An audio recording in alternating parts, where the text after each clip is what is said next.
네, 글로벌 증시 속 주요 이슈들 안에서 투자 아이디어를 발견해 보는 시간입니다. 라운드 테이블 오늘은 박현정 대신증권 글로벌 ETF 연구원 나와 주셨습니다. 안녕하세요. 안녕하세요. 네, 간밤에는 한미 라운드 테이블이 열렸고 네. 오늘은 제가 연구원님과 함께 라운드 테이블을 매주 화요일마다 함께하게 되었는데요.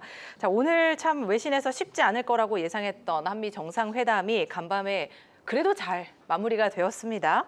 트럼프 대통령의 뜨거웠던 말말말 굉장히 주목을 받고 있는데 유의미하게 볼 언급들 어떤 것들이 있을까요?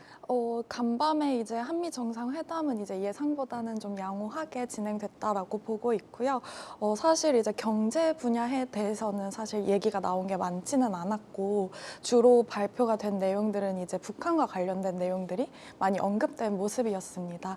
다만 이제 경제와 관련된 내용들을 일정 부분 조금 언급을 해서 말씀을 드리자면 일단 에너지 쪽 관련해서는 미국이 이제 석탄과 그다음에 석유 그리고 가스와 같은 자원을 많이 가지고 있고 태양광과 같은 이런 친환경은 좀 비효율적이고 대부분 중국산이다라고 언급을 하면서 이제 한국과 일본 그리고 미국 사이의 협정과 관련해서 중요하게 생각하는 게 이제 LNG 프로젝트다라고 언급을 했습니다. 그래서 저희가 투자의 관점으로 접근을 했을 때는 이제 알래스카 LNG 프로젝트에 관심을 가질 필요가 있지 않나라고 보고 있고요. 그거 외에도 이제 조선에 대한 언급이 좀 두드러지는 모습이었습니다. 그래서 트럼프가 언급하기를 2차 세계대전까지만 하더라도 미국에서 이제 매일매일 배를 한 척씩 지을 만한 역량이 있었는데 지금은 그렇지 못하고 그렇기 때문에 이제 한국과의 협력이 필요하다고 언급을 했던 점에서 이제 조선업에 대한 관심이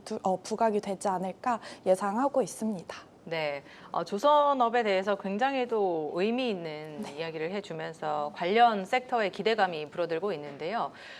뭐 다양한 그 칭찬을 오가면서 이제 회담이 진행됐다고 들었는데, 뭐 심지어 이재명 대통령의 만년필까지 칭찬을 하면서 이 만년필 굉장하다 이렇게 이야기를 했다고 해요. 그 만년필이 이제 모나미의 네. 만년필이라서 이 해당 관련 주가가 이제 해당 주가가 상승하는 흐름을 보이고 있는데요. 이 부분은 어떻게 보시나요? 네. 지속적으로 상승을 해 갈 수 있을까요? 일단 트럼프 대통령이 굉장히 마음에 들어했습니다. 이 네. 모나미 만년필이 앞으로 미국까지 진출해 갈 수 있는 건지 좀 궁금한데요. 안 그래도 이제 들어오기 직전에 작가님이랑 대화를 했는데 그 기사를 보니까 사진이 예쁘긴 하더라고요. 만년필 사진이. 그래서 그렇긴 한데 어쨌거나 단기적인 호재로 끝나지 않을까 싶고 그래서 굉장히 웃으면서 들어왔습니다. 네, 모나미 투자자분들은 이 한마디에 네. 상당히 오늘 아침 행복하셨을 것 그러게요. 같습니다. 네, 우리나라 재계 총수들도 어쨌든 총출동해서 이 한미 정상회담 지원에 나섰는데요. 추가적인 대미 투자 계획을 발표했는데 규모가 상당합니다. 1,500억 달러, 우리 돈으로는 208조 원에 달하는 규모인데 새롭게 나온 내용들에는 어떤 것들이 있을까요? 네, 그래서 이제 뭐 삼성전자 같은 경우에는 텍사스주에서 원래 기존에 370억 달러를 투자를 하기로 했었는데 이제 450억 달러까지 최대 확대를 하겠다라고 밝혔고요. SK그룹 같은 경우에는 반도체와 에너지 분야에서 130억 달러 정도 추가 검토를 하겠다라고 언급을 했습니다. HD 현대 같은 경우에는 이제 조선과 관련된 MOU를 체결을 할 것으로 보고 있고 LG그룹 같은 경우에는 사실 명확하게 밝힌 내용은 없지만 어쨌거나 가이드라인으로 제시를 한 것은 배터리 조선 자동차 같은 분야에서 이제 함께 전방위적인 투자할 수 있다라고 언급했습니다. 네, 굉장히 다양한 이제 섹터에서 이 주요 계약 및 MOU가 체결이 됐는데 뭐 조선 원자력, 항공, LNG, 핵심 광물 등등. 그래서 우리 측에서 이제 관련 기업들이 이제 주목이 될 것으로 예상이 되고 있죠. 한미 정상회담이 이렇게 참 우호적인 분위기에서 흘러갔는데 트럼프 대통령의 위협에도 예상보다는 순조롭게 흘러갔다라는 내용들이 전해지고 있습니다. 주요 외신들의 평가는 어땠나요? 블룸버그 같았던 경우에도 이제 이재명이 생각보다 이제 굉장히 잘 했다는 평가가 많이 나오고 있고 그래서 뭐 그 이재명 대통령께서 이제 트럼프가 이제 피스메이커가 되면 본인은 페이스메이커가 되겠다. 명언이 나왔더라고요. 네. 네. 그래서- You be a peacemaker? 네. 네. I'm a facemaker라고 네. 네. 굉장히 네, 명언이 나왔더라고요. 네. 네. 그래서 뭐 그런 부분들도 좀 조명이 되면서 전반적으로 좀 긍정적으로 평가가 나오고 있는 것 같습니다. 특히나 이제 최근에 국내에서 노란봉투법 이런 게 이슈가 되면서 어제 트럼프가 이제 본인 SNS 계좌에 이제 한국에서 무슨 일이 일어나는 거냐, 우리는 이런 데서 비즈니스 못한다 이러면서 정상회담에 대한 우려가 많이 높아졌었는데 그것과는 다르게 좀 다소 상반된 분위기다라는 평가가 있는 것 같습니다. 네. 외신에서도 이번 회담을 두고 다소 엇갈린 소식들이 전해지고 있지만 결과론적으로 봤을 때 이제 우리 입장에서는 그래도 순조롭게 우호적으로 흘러갔다라고 볼 수 있을 것 같습니다. 중국도 한미 회담 소식을 예의주시하고 있는 모습인데요. 어제와 오늘 잇따라서 한국이 이제 자주성을 가져야 된다라면서 압박 메시지를 내놨습니다. 이 발언은 어떻게 보면 네, 대중과 관련해서 어떤 내용들이 전해질지 좀 긴장하고 있는 네, 모습들이 나타난 걸로 해석을 해볼 수가 있을까요? 사실 이제 원래는 한미 정상회담에서 이제 주한 미군과 관련돼서 이제 관련된 내용을 좀 얘기를 하기로 했었는데 아마 그런 것을 중국이 좀 인식을 하고서 그런 발언을 한 게 아닌가라고 예상을 하고 있습니다. 그렇군요. 어찌됐건 다행이라고 봐야 될까요? 네, 관련해서는 사실 크게 언급이 없었던 것으로 알려지면서 네, 시장에 영향을 미치진 않고 있습니다. 그렇다면 이제 미국 시장 내용으로 좀 자세히 또 들어가 보도록 할까요? 이번에는 2분기 실적 발표를 앞둔 엔비디아 이야기로 한번 시선을 돌려보겠습니다. 잠잠했잖아요. AI 버블론. 한참 거론이 되다가 이제 AI 버블론이 잠잠해졌었는데 샘 올트만의 발언으로 최근에 다시 부상을 하면서 시장에 큰 파장을 불러일으키고 있습니다.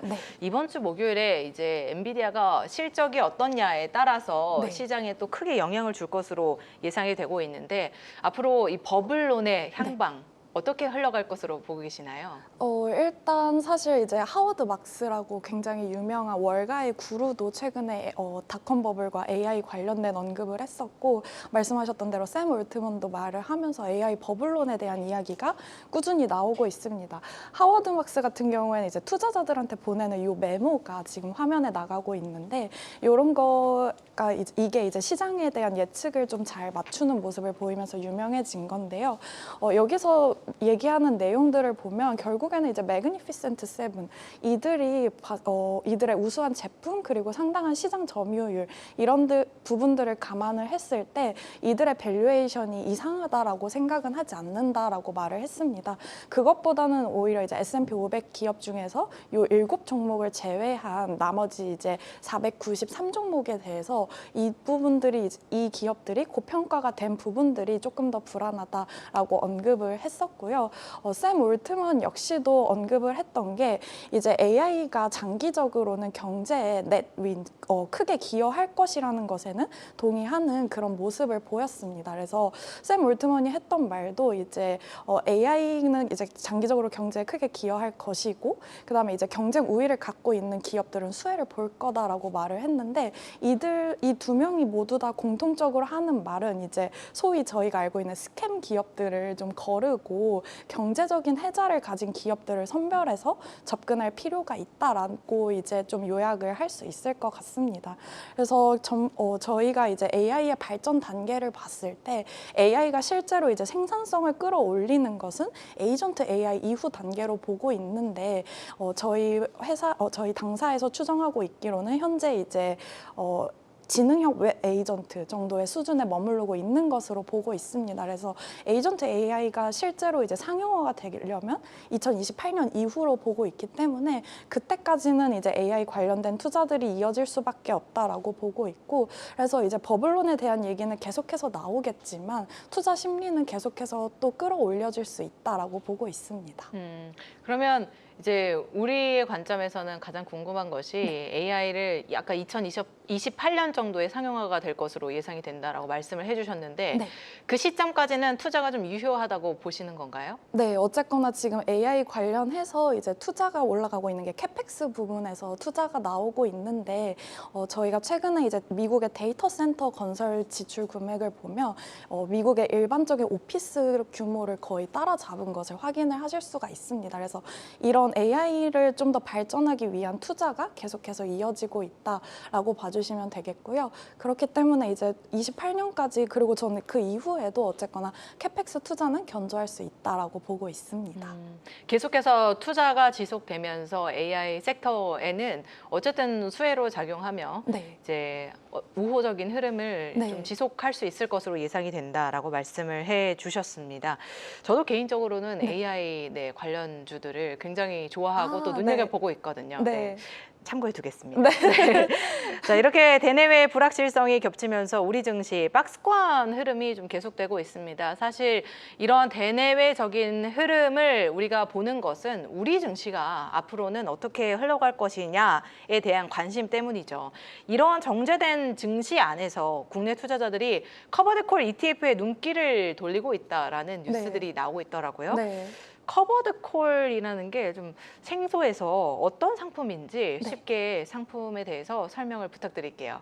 커버드 콜 같은 경우에는 이제 기초 지수를 보유를 하면서 동시에 저희가 콜 옵션을 매도를 하는 전략을 취하는 상품들을 의미를 합니다. 그래서 기초 지수를 보유하고 있으면 이제 주식의 배당금을 받게 되는데 이 배당금과 더불어 옵션을 매도하면서 받는 프리미엄을 분배금의 재원으로 활용하는 상품이다라고 봐주시면 되겠고요. 그래서 커버드 콜 상품의 특징이라 하면 현금 흐름이 굉장히 높습니다. 그래서 매월 높은 수준의 분배율을 지급을 하고 있고 그래서 저희가 어쨌거나 증시도 좀 흔들리는 모습을 보이고 있고 미국도 그렇고 대내외적으로 불확실성이 높은 환경이기 때문에 현금 흐름에 집중하는 이런 커버드콜 상품들이 좀 꾸준하게 관심을 받고 있는 게 아닌가라고 예상을 해보고 있습니다. 네, 커버드 콜 ETF 이제 설명을 해주셨는데 그렇다면 수급적으로 쏠리고 있는 커버드 콜 ETF에는 어떤 것들이 있을까요? 안 그래도 이제 제가 방송에 들어오기 전에 촬영에 들어오기 전에 이제 예탁결제원에 들어가서 좀 보고 왔는데요.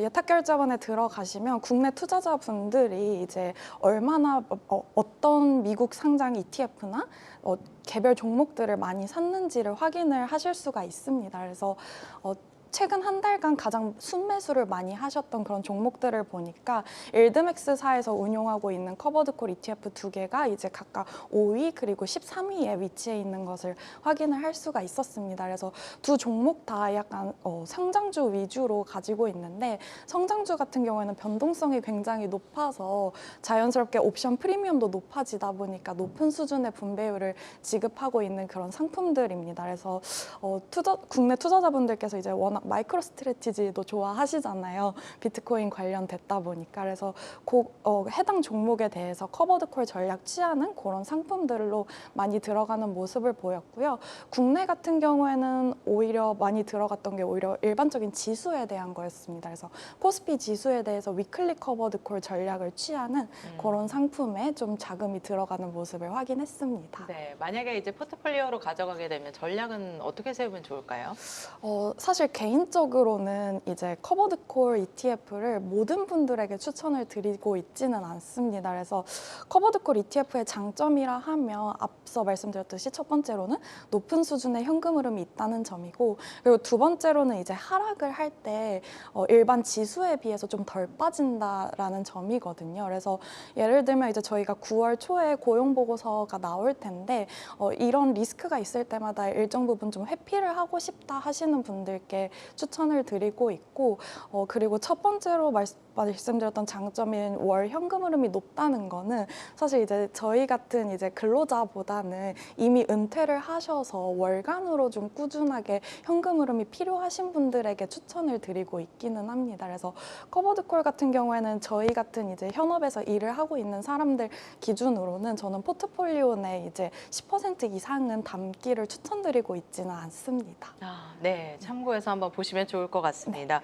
그렇다면 이제 이번 주 투자 아이디어를 한번 들어봐야 될 텐데요. 현 시점에서 관심을 가져볼 만한 ETF는 어떤 것들이 있을까요? 추천해 주시죠.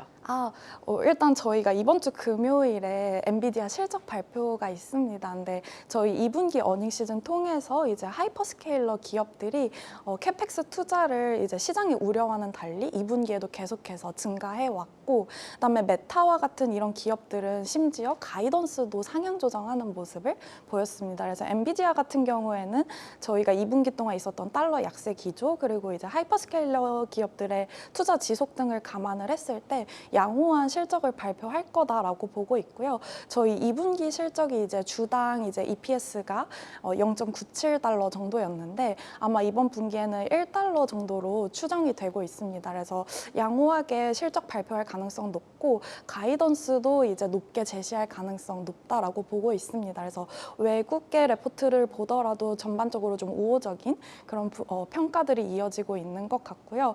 다만 이제 지난주를 놓고 봤을 때 반도체 관세가 부과가 될 수도 있다라는 우려가 퍼지면서 반도체에 관련된 기업 ETF들의 주가는 좀 다소 부진한 그런 흐름을 보였습니다. 그래서 오히려 좀 단기적으로 트레이딩을 해보실 수 있는 그런 구간이다라고 보고 있어서 엔비디아 비중이 높은 반도체 ETF에 접근을 해보실 만하고요.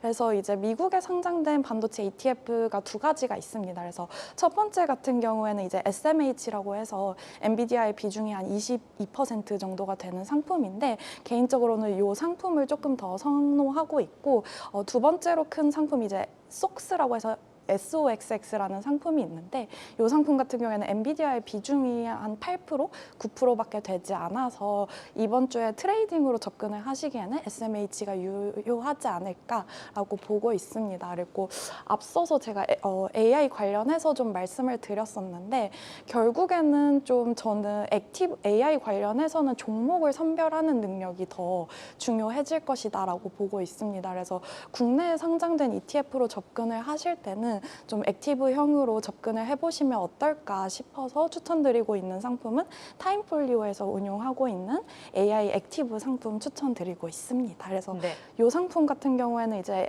AI와 관련된 소프트웨어 기업들도 담고 있지만 이제 관련된 인프라단의 기업들도 모두 보유를 하고 있어서 밸류체인 전반에 투자를 하실 수 있다는 점이 매력적인 상품인 것 같습니다. 네, 인프라라고 하면 이제 AI와 관련된 뭐 데이터 센터도 포함이 되어 있고, 전력도 포함이 되어 있는 그런 상품을 말씀해 주신 거죠.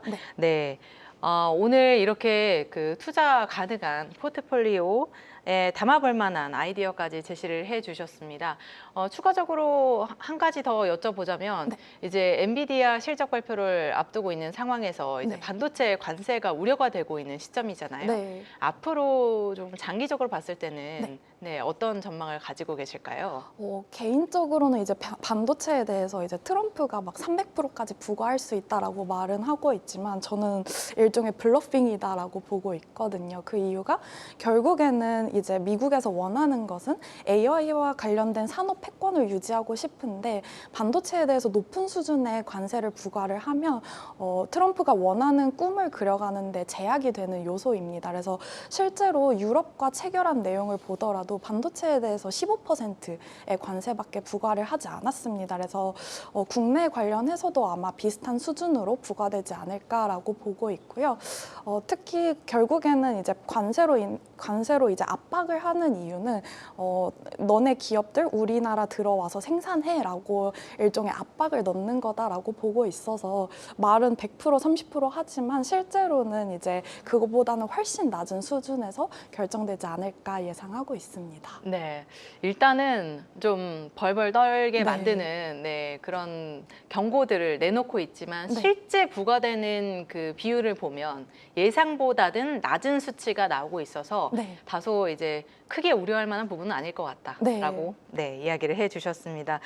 오늘 정말 다양한 이야기 커버를 해주셨는데요. 지금까지 박현정 대신증권 글로벌 ETF 연구원님과 함께했습니다. 매주 화요일마다 알찬 내용으로 잘 부탁드릴게요. 잘 부탁드립니다. 오늘 말씀 고맙습니다. 감사합니다.